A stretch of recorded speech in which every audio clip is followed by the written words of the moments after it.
potential to spark off confrontations among civilians, also known as tribal clashes, leading to escalation. Aidha, Katibu Karanja anahofia kuwa mbinu ambayo inatumiwa na serikali kukabiliana na upinzani huenda ikazua ukiukaji wa masuala yote yanayopendekezwa na serikali. Kwa sasa wametoa mapendekezo kadhaa ambayo wanahisi ni muhimu kwa kila Mkenya kuzingatia kwa manufaa ya siku za usoni. The presidential elections held in 2017 left the country sharply divided, complete with two centers of power and influence. It is a reality that between the Jubilee Party and the National Super Alliance, there is a superiority and popularity contests. This must come to an end if the nation is to move forward. When challenges emerge in the nation, there is admittedly a need to review the Constitution so as to ensure that the relational framework defined within it are functional in the lives of the people. Huku wakitaka mabadiliko katika katiba ili kutuliza hali, mengi ambayo wanayopendekeza tayari yameshakataliwa na pande zote mbili za kisiasa. Hadi pale mazungumzo ya kitaifa na sio tu ya wanasiasa yatakapoandaliwa, msuguano wa serikali na upinzani unatarajiwa kuendelea. This country is larger than Honorable Raila Odinga and President Uhuru Kenyatta. This country belongs to the 48 or so million Kenyans whose lives or our national structures should seek to support and to enhance. Baraza la makanisa sasa linawataka Wakenya kujadiliana kuhusiana swala la kuendeleza taifa lao mbele, huku wakiwakashifu viongozi wa kisiasa wakisema kwamba masuala ambayo wanapendekeza ni ya kibinafsi na hayawezi kuendeleza taifa hili. Leila Mohamed, NTV, Kiambu County. Mfungwa wa muda mrefu wa kisiasa Koigi Wamwere ameitahadharisha serikali dhidi ya kuirejesha nchi katika enzi za KANU. Koigi amesema kamata serikali ya hivi majuzi ya viongozi wa upinzani na kufurushwa kwa Miguna kunatia doa juhudi za muda mrefu za kupigania demokrasia humu nchini.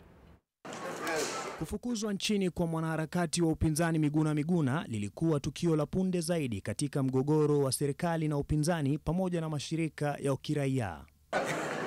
Kabla ya kutimuliwa, Miguna alikuwa amekamatwa na kuzuiliwa katika vituo tofauti vya polisi licha ya mahakama kuagiza achiliwe kwa dhamana.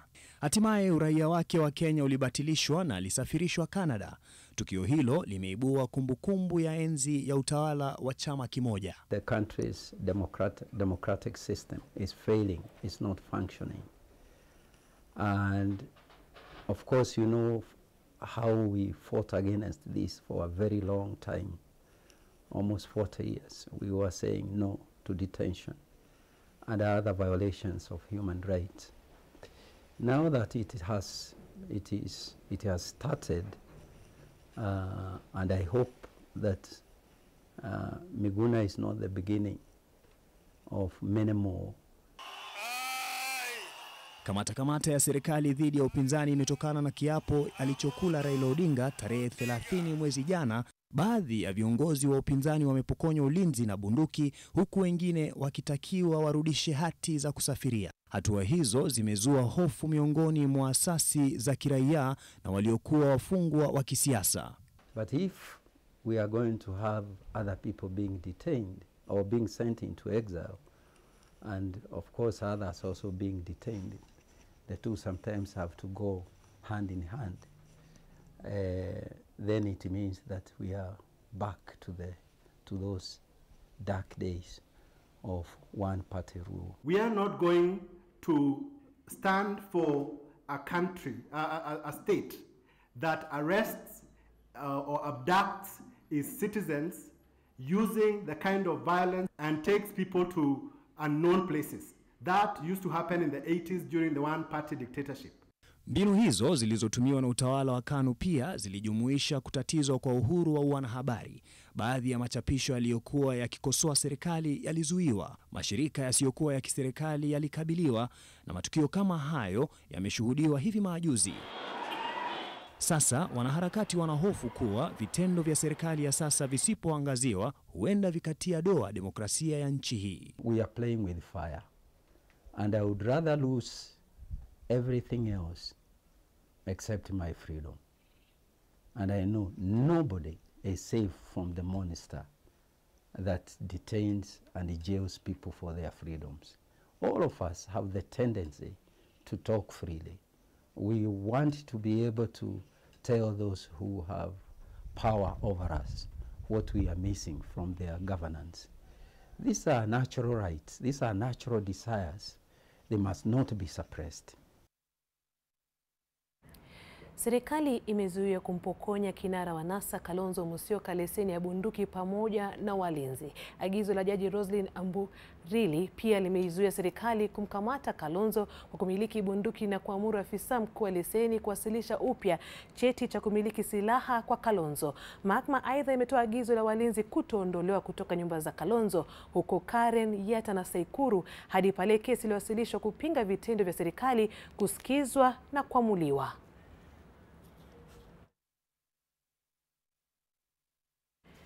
Kwingineko, mwanafunzi wa kidato cha 3 alikuwa miongoni mwa waliouawa wakati wa maandamano ya kupinga kuzuiliwa kwa Miguna yaliyokuwa Ahero, kaunti ya Kisumu. Mwanafunzi huyo wa shule ya upili ya Lela alikuwa ameenda kulipa karo alipokumbana na kifo chake. Inadaiwa alipigwa risasi na polisi waliokuwa wakikabiliana na waandamanaji, na Mukabwe Werunga ana maelezo zaidi. Inasemekana Richard Omondi mwenye umri wa miaka 20 alitoka nyumbani saa 9 alasiri kwenda mjini Ahero kulipa karo ya shule. Kwa mujibu wa nyanyake Lista Ouko, walimruhusu kuondoka saa hizo wakidhani mambo yalikuwa yameshatulia. Lakini saa moja baadaye walipata habari kuwa mtoto wao alikuwa amepigwa risasi na kufariki. Alipata hapo kwa njia, alafu akachukuliwa, akaweka kwa mkokoteni na mwashake ingine kama amepigwa tena. Akapelekwa paka karibu na police station. Sasa hawa alifukuza watu, akawachwa hapo. Sasa alifukuza mama yake karudi hapa na malia, kama nalia. Kesho wake asubuhi akaenda kutafuta mtoto, hata na sisi pia. Sasa akapata mtoto Rasia. Hapa alifugushwa ati mtoto hakuna hapo. Omondi ni miongoni mwa watu watatu wanaodaiwa kuuawa katika makabiliano ya polisi na waandamanaji waliotaka Miguna aachiliwe. Alikuwa mwanafunzi wa kidato cha 3 na kifungua mimba wa mamake. Polisi wamesema mwili wake utafanyiwa uchunguzi na kisha watatoa ripoti. Ukaguzi wa maiti pia utafanyiwa wengine wawili waliouawa wakati wa maandamano. Ukaguzi wa maiti pia utafanyiwa wengine wawili waliouawa wakati wa maandamano hayo ya Ahero. Na Mukabo Werunga, NTV, Kisumu. Na mtazamaji, katika siku hii ya pili ya kuwafanyia tathmini mawaziri wateule, kamati ya bunge kuhusu uteuzi iliangazia madai ya uadilifu dhidi ya wateule wawili. Aliyekuwa mkurugenzi wa mashtaka ya umma Keriako Tobiko amesema baadhi ya madai yanatokana na uamuzi aliokuwa akifanya ambao haukufurahisha kila mtu. Naye waziri mteule wa maji Simon Chelugui amejitetea dhidi ya madai kuwa alilaghai shule moja binafsi shilingi nusu milioni alipokuwa meneja mkurugenzi wa kampuni ya ujenzi ya Penley. With straight edge. Aliyekuwa mkurugenzi wa mashtaka ya umma ambaye ni waziri mteule wa mazingira leo alikuwa wa kwanza kuhojiwa. Aliulizwa maswali kuhusu uadilifu wake. Our public service has become a graveyard for public servants. Each one of us who has served in public service will be bedeviled by accusations left, right, and center. Allegations, accusations, innuendos, rumors, and no one ever takes the trouble to authenticate. Tobiko amesema kwa wadhifa aliokuwa nao, madai dhidi yake yalitarajiwa, kwani sio kila uamuzi aliofanya ungefurahisha kila mmoja.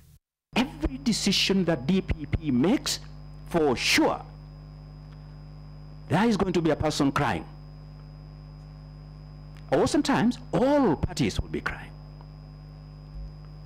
And the easiest way to impugn a decision of an independent office holder is to insinuate, to throw allegations right, left and center. Pia alielezea ufanisi wake kama DPP na kama wakili, huku akisema anafaa kwa nafasi aliyoteuliwa. Katika hati ya kiapo, Elizabeth Wamboi alidai alishughulikiwa visivyo na afisi ya DPP. Tobiko amesema kuwa kesi zake zilishughulikiwa na ofisi yake ya Thika na hivyo hakuhusika. Waziri mteule wa maji Simon Chelugui pia alijitetea kuhusu madai yaliyotolewa dhidi yake na Anne Wando kuhusu kuilaghai shule ya St. Elizabeth Academy Karen shilingi 500,000. Anne alisema kuwa kampuni ya Peneli aliyomiliki ilishindwa kuchimba kisima ingawa alikuwa amelipwa. We asked for the difference. She was not able to raise the difference. So that issue ran for a bit of time. If she is able to raise the money to the deposit required, I believe the farm is in business and they are still ready to go and drill. If she want a refund of a deposit, the farm, I believe, is ready to refund her. Aliyekuwa gavana wa Marsabit pia alitetea uteuzi wake kama waziri wa leba, huku akiahidi kuwa atatekeleza majukumu yake ipasavyo. Sasa kamati ya bunge kuhusu uteuzi itakutana kuandaa ripoti kuhusu walioteuliwa kabla ya kuiwasilisha bungeni. Mahakama Kuu imeafiki ushindi wa Alfred Mutua kama gavana wa kaunti ya Machakos. Mahakama iliamua kuwa mlalamishi wa Vinya Ndeti wa chama cha Wiper hakuwasilisha ushahidi wa kutosha kubatilisha matokeo ya Agosti 8 mwaka jana, ambapo walishindwa na Mutua wa Chapchap. Aidha, koti imeamua Wavinya atalipa gharama ya shilingi milioni 10 kufidia gharama ya kesi. Francis Mutegi ana maelezo zaidi. I find that on the whole, the Machakos gubernatorial election was conducted in a free, fair, credible and transparent. Ni vigelegele vya wafuasi wa gavana Alfred Mutua katika mahakama kuu Machakos. Kisa, this court determines and confirms that Alfred Nganga Mutua was at the general election held on 8th August 2017 validly elected as the governor for Machakos County. Kauli hiyo ya ushindi kwa Mutua ilizua vifijo na nderemo katika mji wa Machakos. Kufuatia ushindi huo, gavana Mutua ana malengo zaidi ya siku za usoni. Ni siku ambayo Mwenyezi Mungu ameonyesha kwamba ana mpango wetu mkubwa wa kutoka hapa Machakos. Ndio mwaka wa 2022 mimi niwe rais wa 5 wa Jamhuri ya Kenya. Inaonekana ya kwamba Mwenyezi Mungu ameweka tik. Kwa mwezi mmoja, mawakili wa Wavinya waliwasilisha hoja za kutaka matokeo ya uchaguzi wa gavana wa Machakos mnamo Agosti 8 mwaka jana yabatilishwe kutokana na kasoro tofauti za kisheria. Aidha, Ndeti alidai kuwa fomu 37B zilizotumiwa na IBC kumtawaza Mutua zilikuwa na dosari tele, ila mahakama ilihoji sababu za Wavinya kukataa kura kuhesabiwa upya. Lakini Mutua anasema yaliyopita si ndwele. Vinya Ndeti, wewe ni msichana wetu, mzaliwa wa Machakos, wewe ni dada yetu, njoo tufanye kazi pamoja. Mimi sina shida yote kufanya kazi na wewe. Haya mambo we are going to revisit. Naambiwe we are still here in Machakos. Yes. We are not going anywhere. Yes. We are the people's governor and deputy. Yes. The people are with us. Wavinya hajaamua kama atakata rufaa, ila koti imeamuru amlipe Mutua shilingi milioni 5 na IBC kiasi sawa na hicho kama malipo ya gharama ya kesi. Mutua amehifadhi ugavana wa Machakos na ameapa kuendelea na ajenda ya maendeleo Chapchap. Francis Mutegi, NTV. Watu 3 wamefariki na wengine 24 kuachwa bila makao baada ya mikasa miwili ya moto katika kaunti ya Meru. Mwanamke wa umri wa miaka 40 aliyetambuliwa kama Kananu na mjukuu wake waliangamia baada ya nyumba yao kushika moto wakiwa wamelala mtaani Kambakia mjini Meru. Aidha, jamaa zao wengine waliachwa bila makao. Kwingineko, mtoto alichomeka na kufariki huku wengine 22 wakiachwa bila makao mtaani kwa Makara mjini Timau, kaunti hiyo ya Meru. Kulingana na mmoja wa jamaa za marehemu, moto huo ulisababishwa na mlipuko wa jiko la stovu. Kulingana na jamaa huyo, majirani waliofika kuzima moto huo hawakufahamu kuwa mtoto huyo wa mwaka 1.5 alikuwa ndani ya nyumba.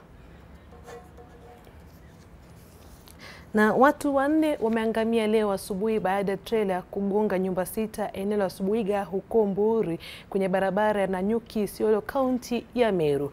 Watu 3 kati waliofariki ni wa familia moja, ilhali 4 ni dereva wa lori husika. OCPD wa Buri David Mwangi amesema kuna uwezekano kwa dereva alikuwa anasinzia wakati akiendesha gari. Mbunge wa sehemu hiyo ya Buri Rindikiri Mugambi anasema ajali hiyo ingeepukika endapo dereva angekuwa na msaidizi kwa safari hiyo ya kutoka Mombasa hadi Nanyuki. Maafisa wa shirika la Msalaba Mwekundu walifika kwa wakati kutoa huduma ya kwanza kwa majeruhi.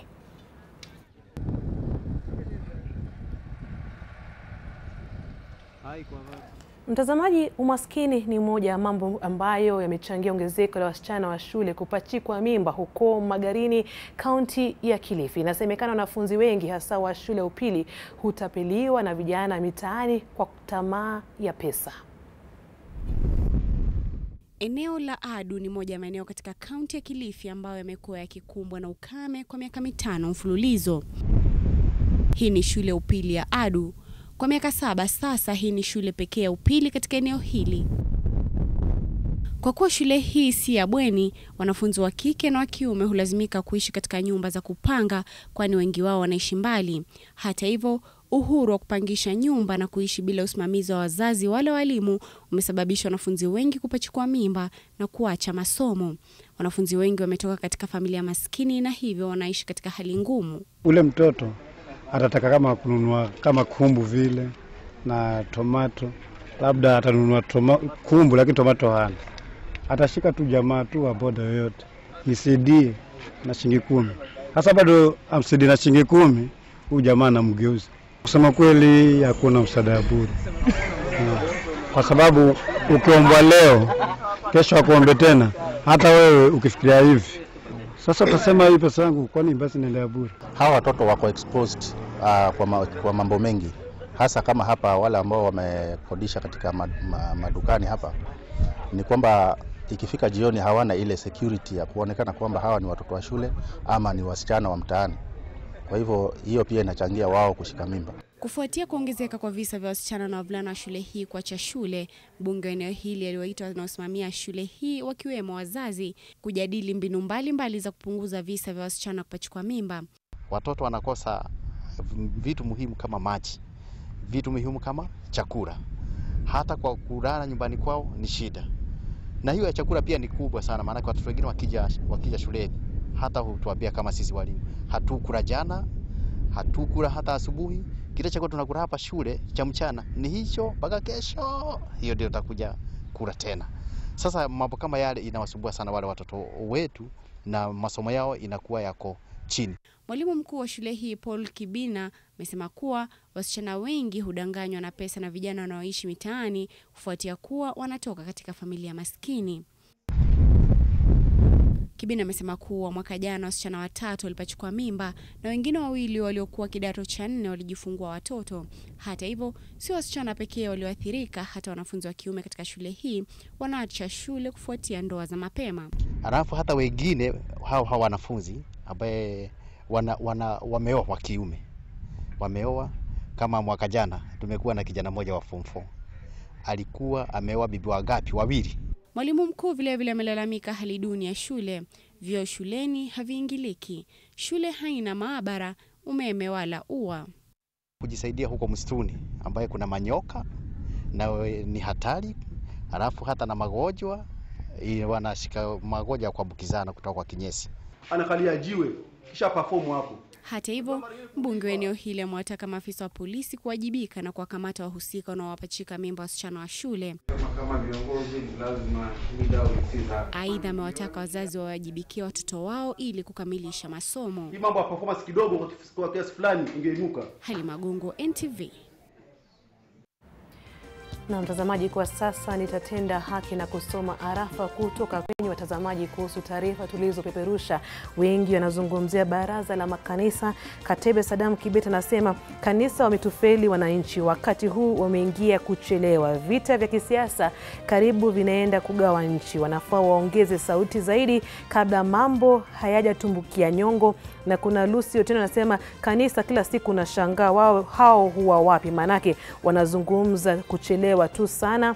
Na kuna mwingine Rose Amunga anasema jamani, kanisa kila wakati wanafika kuchelewa, lakini tunasema ni sawa tu, lakini sasa wawajibike zaidi. Haya basi, muda wa kupumzika umewadia, lakini usikae mbali, maana kikapu letu la NTV jioni bado halijakauka.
mpenzi mtazamaji.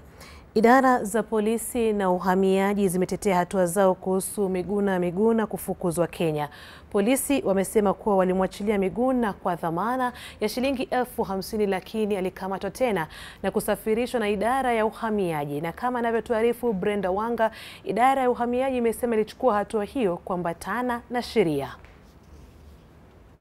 The Director of Immigration, Major General Gordon Kihalangwa, must swear an affidavit to indicate under what circumstances he assumed custody of the applicant when he knew that he was under the custody of the court awaiting his release. The affidavits must be filed and served by Friday. Agizo hilo la mahakama kuu lililotolewa baada ya Miguna kufukuzwa nchini limetekelezwa na Inspekta Mkuu wa Polisi, mkurugenzi wa uhamiaji na mkurugenzi wa idara ya upelelezi. Mahakama ilitaka maelezo kutoka kwa watatu hao kuhusu kupuuzwa kwa maagizo yake ya kutaka Miguna afikishwe kotini au aachiliwe.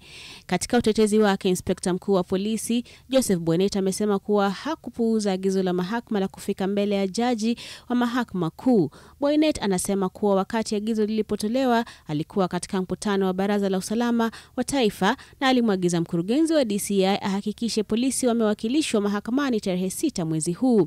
Pia alisema kuwa alitii agizo la koti la Miguna kuachiliwa kwa dhamana ya shilingi 50,000 taslimu. Idara ya uhamiaji ambayo ilitii agizo la waziri wa mambo ya ndani lilimsafirisha Miguna punde tu alipokamatwa. Lakini katika kiapo chake cha mahakama, mkurugenzi wa uhamiaji amesema Miguna alikamatwa Embakasi na kupelekwa JKIA ili asafirishwe Canada.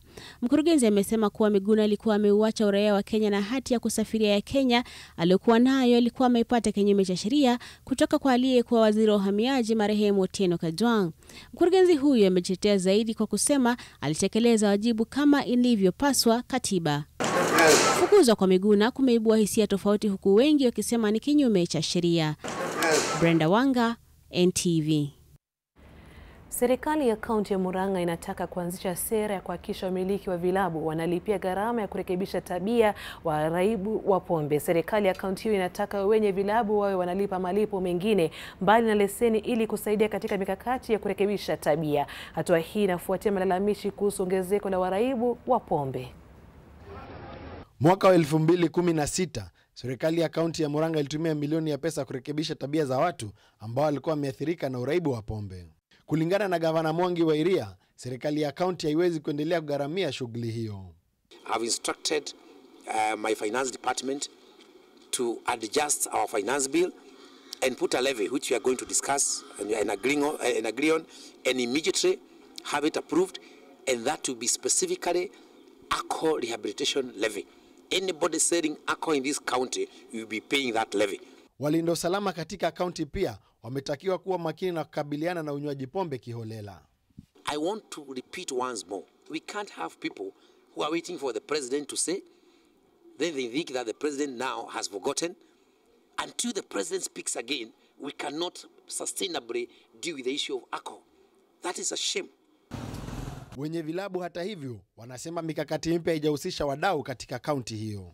Wenye vilabu wanahofia kuwa watakuwa na gharama mara mbili endapo watalipia leseni za kuhudumu na pia za kurekebisha tabia za watu. What is bringing contradictions is the business community, some of them feeling like they'll be double taxed. But I don't believe that is the direction that the county wants to take. Otherwise, we want to support the initiative by the county to deal with excess alcoholism in the county. Wakazi wamekuwa kilalamikia kwa vijana wengi wanapotea katika uraibu wa pombe. Tunashukuru gavana wetu na wakishikana hata na magavana wengine wasaidia wananchi namna hiyo ili tusiwe na vijana ambao wanalewa kiholela na kaunti itakuwa. Nikiripotia NTV kutoka Murang'a, naitwa Martin Mwaura. Inspekta Mkuu wa Polisi Joseph Boynet amesema kuwa msako wa kuwatafuta viongozi wasiotii sheria unaendelea licha maandamano na kashfa wanazopata. Ameyasema hayo akiwa katika chuo cha mafunzo ya polisi kwa Kiganjo, kaunti ya Nyeri. Boynet amepinga kuwa maafisa wa polisi wamekuwa wakitumia nguvu na kuvunja sheria kwa baadhi ya viongozi ambao wanasakwa baada ya kuapishwa kwa kiongozi wa NASA Raila Odinga. Alikuwa Kiganjo kwa maonyesho ya huduma za polisi nchini ambapo maafisa wa polisi huonyesha mafunzo waliopata chuoni. and in fact from both sides. It is to ensure that the break the law, you face the consequences, whoever you may be. And you can call that a crackdown when you break the law and you get arrested. There's no going back to where we were. We are marching ahead in serving our people in a much more responsive and in a manner that respects the Constitution. Na taarifa hiyo kuhusu kamata ya serikali na tupeleka mapumzikoni. Mwenzangu mwanaspoti Joshua Makori anaingia studioni hivi karibuni na taarifa za michezo.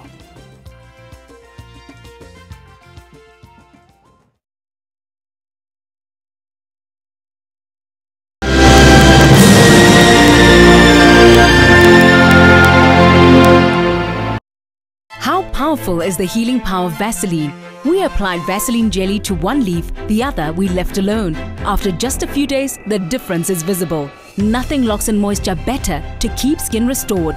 That's the healing power of Vaseline. You guys want some juicy fruit? Yeah, sure.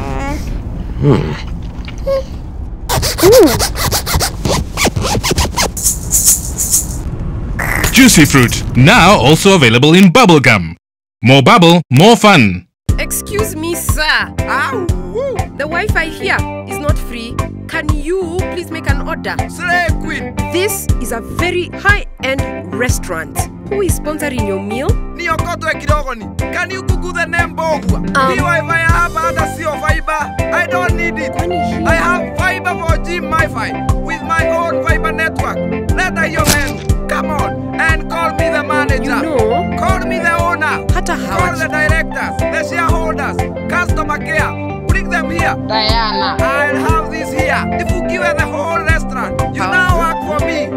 My people will call your people. Get the fiber for G Wi-Fi and carry the fiber network with you everywhere and every time. Leo tutaonyesha njia ya kuhifadhi pesa katika nyakati hizi ngumu. Kwa nini sabuni hii inasafisha na ni bei rahisi? Lakini Ariel hung'arisha zaidi kutumia sabuni kidogo zaidi. Haiwezekani. Nyasi, chai na kinywaji cha chokoleti itahitaji moja, vipimo viwili na kipimo kimoja tu cha Ariel. Mwosho bora, sabuni kidogo zaidi. Na hiyo ni akiba kweli. Moja tu imetosha. You guys want some juicy fruit? Yeah, sure.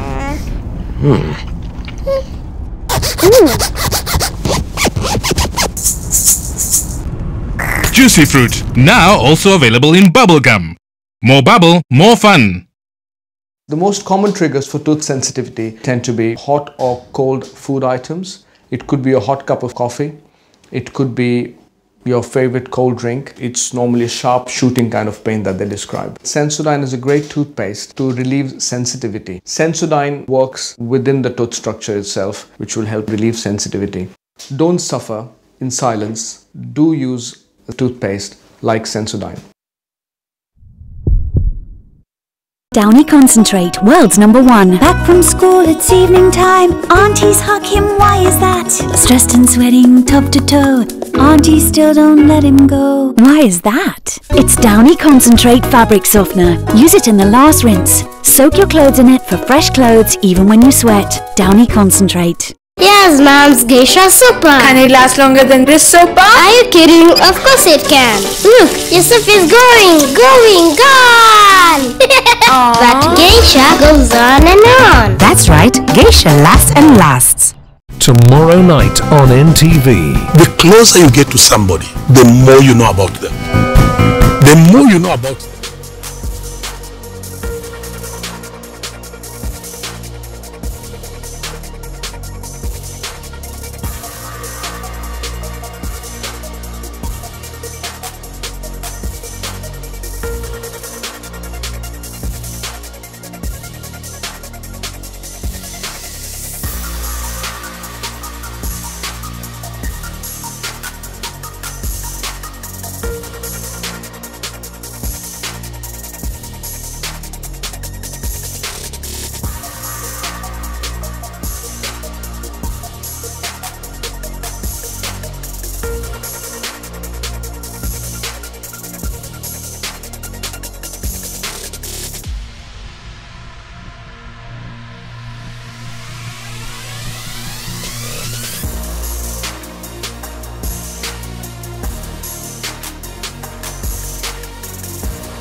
Wakati umejiri wa kudunda katika ulimwengu wa spoti, ni Tesho Makori. Kocha wa AFC Leopards Robert Matano atawinda ushindi muhimu dhidi ya Fusa Juniors ya Madagascar hapo Jumapili ili kuwa katika nafasi bora ya kupiga hatua katika dimba la mashirikisho ya soka barani Afrika CAF. Wakati huu mahasimu wao tangu jadi Gor Mahia wataanza kampeni yao ya ligi ya mabingwa barani Afrika dhidi ya Leones Vegetarianos ya Equatorial Guinea hapo kesho uwanjani Kenyatta, kaunti ya Machakos.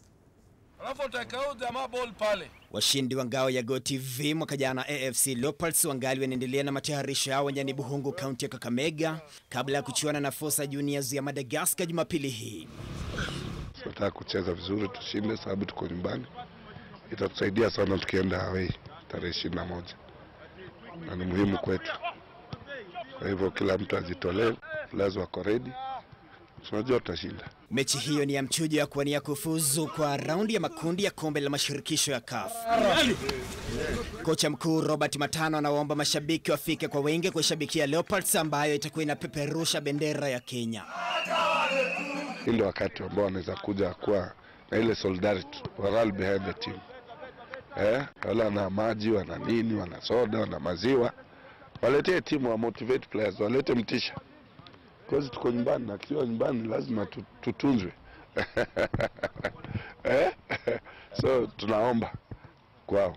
Fusa Juniors tayari iko nchini na iko mjini Kakamega. I saw them in the Super Cup and okay, it was not a very good match like football, but it was an opportunistic game. I was impressed by Gor Mahia. And no, I saw Leopards, but physically strong, very fast attackers. So yeah, we have to manage that. Wakati huo Leones Vegetarianos ya Equatorial Guinea ambayo itachuana na Gor Mahia hapo kesho uwanjani Kenyatta, kaunti ya Machakos, imefanya mazoezi hii leo baada ya kuwasili nchini hiyo jana. Mechi hiyo ni ya ligi ya mabingwa barani Afrika. Kuhusu ligi kuu ya kandanda humu nchini ni kwamba NTV itakupeperushia moja kwa moja mechi kati ya mabingwa ligi ya Super Vihiga United na Kariobangi Sharks kutoka uwanja wa Kenyatta, kaunti ya Machakos hapo Jumapili. Mechi hiyo itang'oananga saa 8 mchana kabla ya Mathare United kukabiliana na Nzoia katika mechi ya pili uwanjani humo. Siku hiyo ya Jumapili, Sony itakuwa mwenyeji wa Ulinzi Stars ugani Awendo, na Tusker itamenyana na Posta Rangers nyumbani Ruaraka. Kesho Jumamosi, Bandari itaikaribisha Chemelil mjini Mombasa. Kakamega Homeboys itakutana na Sofapaka huko Mumias, nayo Nakumatt icheze na Thika United ugani Ruaraka.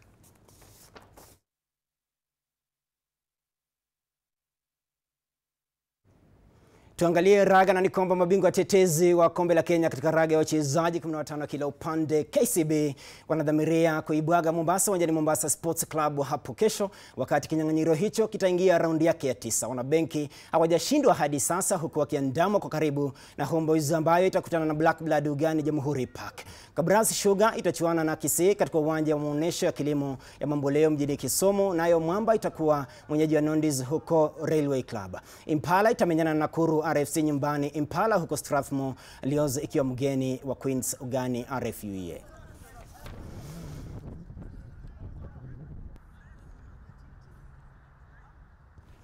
Wanariadha wa timu 18 ambao watashiriki mashindano ya kitaifa mbio za nyika katika bustani ya Uhuru hapo kesho waliandaliwa warsha ya kuhamasisha kujiepusha na dawa za kututumua misuli katika hoteli moja hapa jijini Nairobi. Warsha hiyo iliyoandaliwa na shirikisho la riadha nchini AK pamoja na shirika la kupambana na dawa zilizopigwa marufuku ADAK imejiri wakati ambapo maandalizi ya makala mwaka huu yamekamilika. Aidha, washindi takribani 6 kutoka kila kitengo wataiwakilisha Kenya katika makala ya 5 ya mashindano ya Afrika huko Chile, Algeria tarehe 17 mwezi ujao. Kwa mara ya kwanza wanariadha kutoka mashirika ya KWS na NYS watashiriki mbio hizo. Bingwa mtetezi Leonard Barsatone na Irene Cheptai hawatakuwepo, huku bingwa wa dunia Geoffrey Kamworor na bingwa wa mbio za mita 1500 Helen Obiri na bingwa wa Afrika Ali Saproti wakiwa miongoni mwa wanariadha watakaokimbia kesho.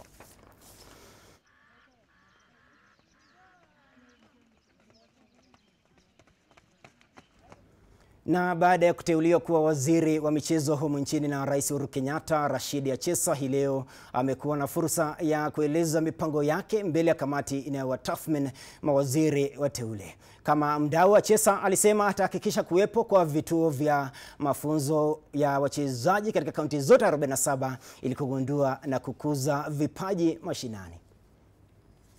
Mr. Rashid Achesa Mohamed. Waziri mteule wa michezo na utamaduni Rashid Achesa huenda akachukua usukani katika wizara ambayo mara nyingi imekumbwa na changamoto za ubadhirifu wa fedha, ukosefu wa viwanja na kutoshughulikia maslahi ya wanamichezo.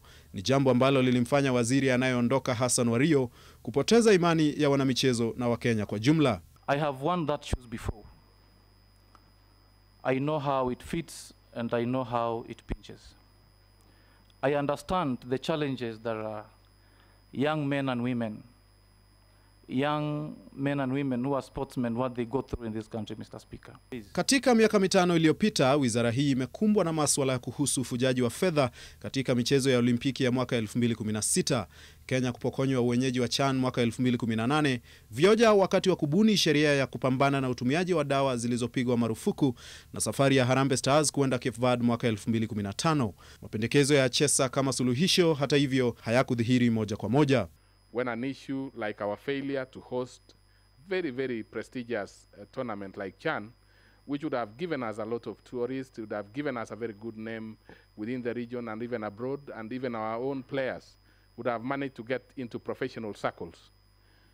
Is it something that you think you would do it better yourself if you were to have an opportunity to be a CS?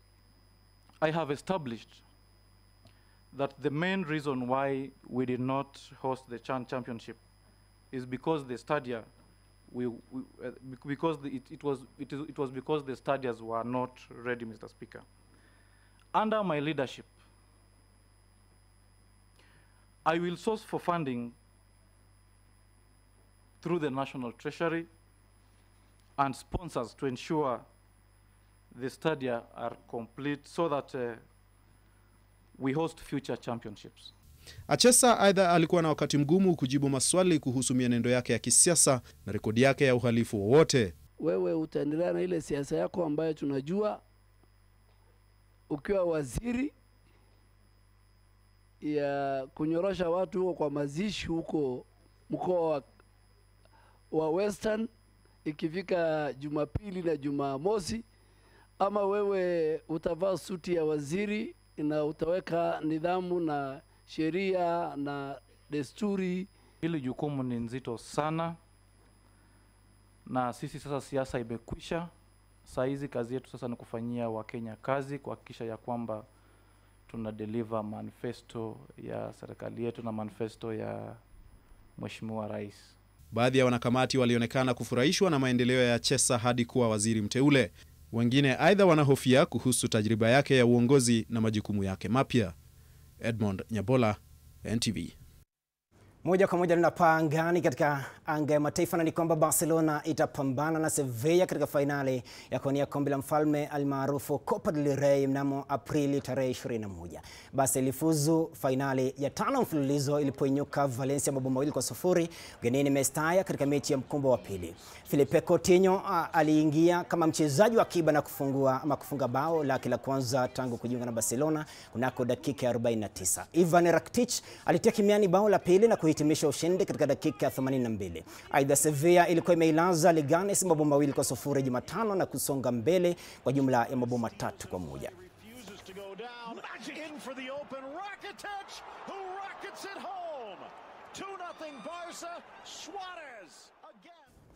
Tunatoka Hispania na kwenda Uingereza, na ni kwamba baada ya kuitandika Everton mabao 5-1 weekend iliyopita, Arsenal itapambana na Tottenham uwanjani Wembley katika mechi ya ligi kuu ya Uingereza hapo kesho. Arsenal chini ya kocha mkuu Arsene Wenger ilionekana kuimarika weekend jana, wakati wachezaji wapya pia imarika. Aubameyang na Henrik Mkhitaryan walionyesha ubora wao.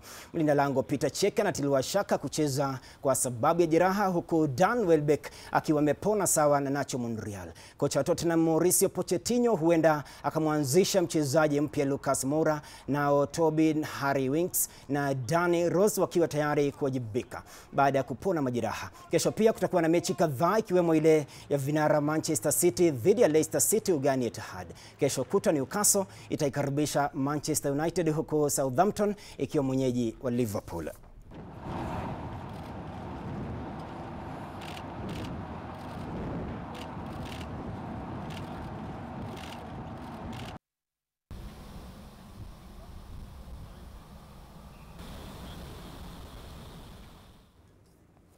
Ndio hayo tu kutoka ulimwengu wa sport. Naam, lakini wengi wamekuwa wakiniuliza kuhusu ligi ya KPL, nini kitakuwa kinafanyika hapa NTV?